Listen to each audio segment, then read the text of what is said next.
to survive the best we can. Behind me is what used to be home to over 30 families here in Montreal's St-Laurent on Décarie. Now, more than a week after a fire on September 22nd forced them out, many, including young children, still have nowhere to go. Some are living in motels, others in cars, and a few on park benches. And without access to their homes, the uncertainty continues. Michelle McGrath, who has been living at the building since 2016, describes the uncertainty that now dominates her life. And it's really hard. I kept being told all kinds of things. And what are we supposed to do? We're both on welfare. How are we supposed to survive?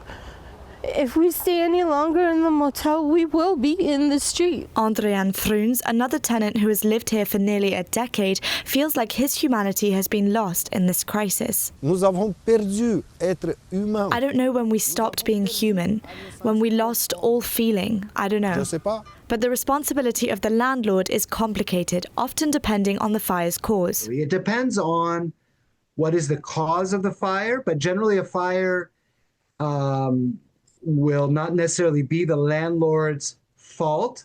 So unless we can prove that the fire was caused by the negligence of the landlord will have no responsibility. As a result, many affected tenants fall through the cracks in the system when it comes to securing proper support. In this case, what is always difficult is also to have answers from the landlords.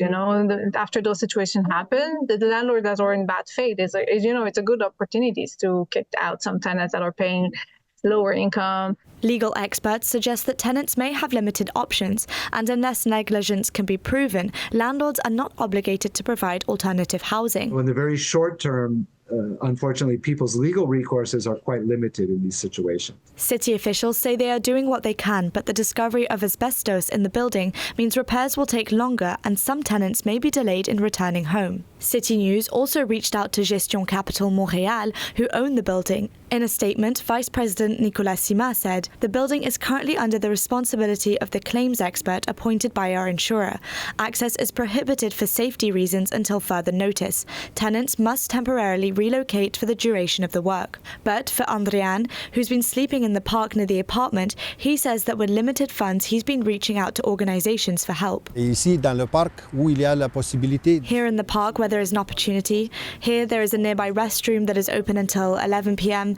So I go to McDonald's to buy food, but right now my finances are done, so I don't really know. I tried to call several organizations. For Michelle, she faces difficult choices she never thought she'd have to make. We barely eat because we don't have money to pay for that. It's either we buy a few things or we pay for the room to stay in.